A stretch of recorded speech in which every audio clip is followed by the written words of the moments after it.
तो कलयुग के अंतिम समय में सोना का भाव बढ़ गया। आगे 2032-34 के बाद सोना को रास्ता में लोग फेंक देंगे। क्यों क्यों फेंकेंगे? आज पागल होते हैं, सोना का भाव कम हो जाएगा, क्या करेंगे? मेरे को तो बहुत लोग कहते हैं हम बेच दें या रखें। मैं बोला रखें या बेचो, पैसा का भी कोई कीमत नहीं रहेगा 2034 के बाद, तो ये क्या करोगे? तो इसलिए भगवान का बड़ा कृपा है, इस समय हमारी देश की सरकार भी सोना खरीदी ऊपर पाबंदी लगा दी है।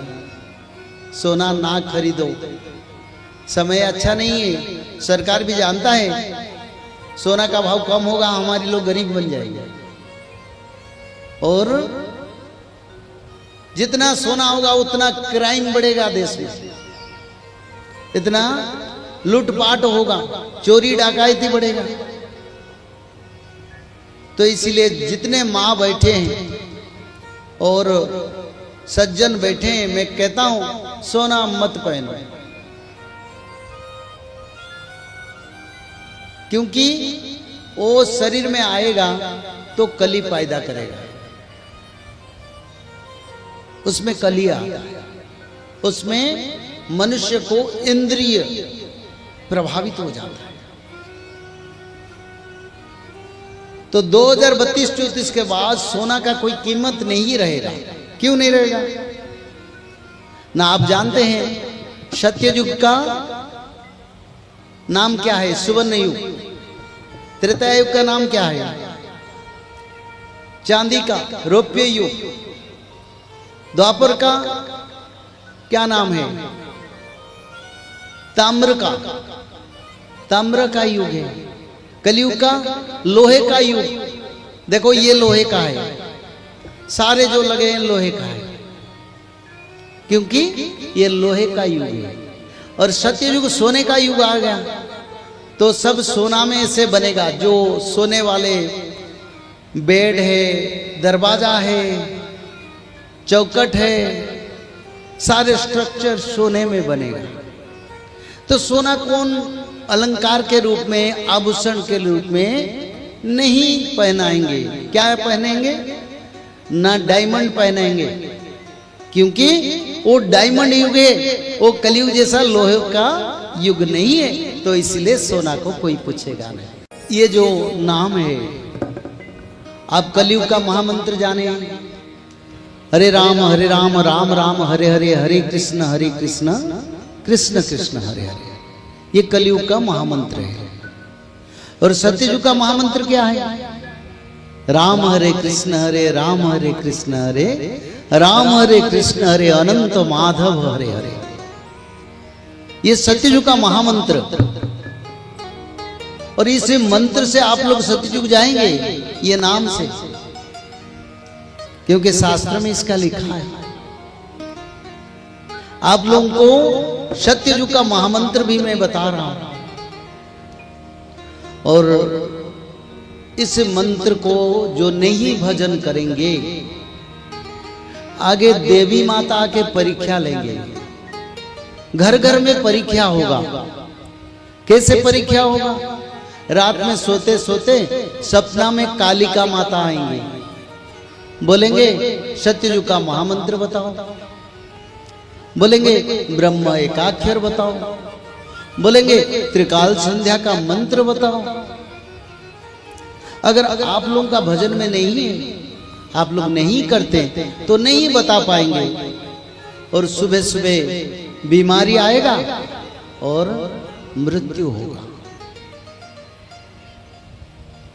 अष्ट दुर्गा, सप्तशती माता, 64 योगिनी माता, 64 प्रकार बीमारी लेके आएंगे और पूछेंगे सत्ययुग का महामंत्र बताओ, ब्रह्म एकाक्षर बताओ, त्रिकाल संध्या बताओ। बोले हमको तो पता नहीं। वो बोलेंगे तुम्हारे गांव में सत्संग हुआ था और जो कथाकार आए थे उन्होंने बता के गए थे, तुम लोग ने नहीं माना। तो इसलिए तुमको बीमारी होगा। इससे आगे परीक्षा भी होगा। घर घर में देवी माता परीक्षा करेंगे, पहले सपना में, बाद में घर घर आके परीक्षा करेंगे।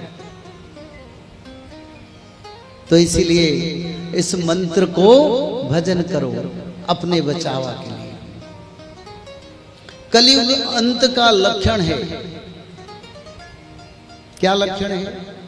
जब मनुष्य का स्मरण शक्ति नहीं रहेगा, तब नया युग आने यानी सत्य युग आने का समय होगा और कलयुग का अंत होगा। आप लोगों का मेमोरी पावर है, अभी बताऊं 10 प्रकार के, फिर भूल जाओगे। घर में कहीं राशन लाने के लिए जाते हैं, बार बार घर को फोन करते हैं, अरे क्या बोला क्या क्या मटेरियल लेना है। छोटे छोटे बच्चे बच्ची भूल जाते हैं, अभी बोलेंगे अभी भूल जाते हैं। क्यों? ना इस समय युग परिवर्तन का युग संध्या चल रहा है, इसलिए सभी का मेमोरी लॉस हो रहा है। और क्या लक्षण है? ज्यादातर लोग शादीशुदा होकर संतान नहीं होगा। 2032 समय तक 80-90% लोग संतानहीन हो जाएंगे। संतान नहीं होगा। क्यों नहीं होगा? क्योंकि युग परिवर्तन हो रहा है। आजकल तो बहुत लोगों का ऐसा है। तो इसीलिए ये संसार में शुरू हो गया। अब समय नहीं मनमानी करेंगे जितने समय धर्म में। तो इसी कारण कलयुग नहीं है, तो हम बचेंगे कैसे? कैसे जाएंगे? ना ऐसे बैठते बैठते अकस्मात हवा आएगा 49 वायु, सबको बहा लेके कहां चल जाएगा, सब मर जाएंगे। अचानक भूकंप होगा, लोग मर जाएंगे। बीमारी आएगा, लोग मर जाएंगे। जल प्रलय होगा, लोग मरेंगे।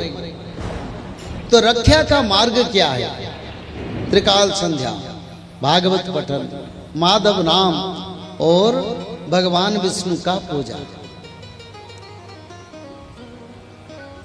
जो मानव इसको पालन करेंगे वही बचेंगे।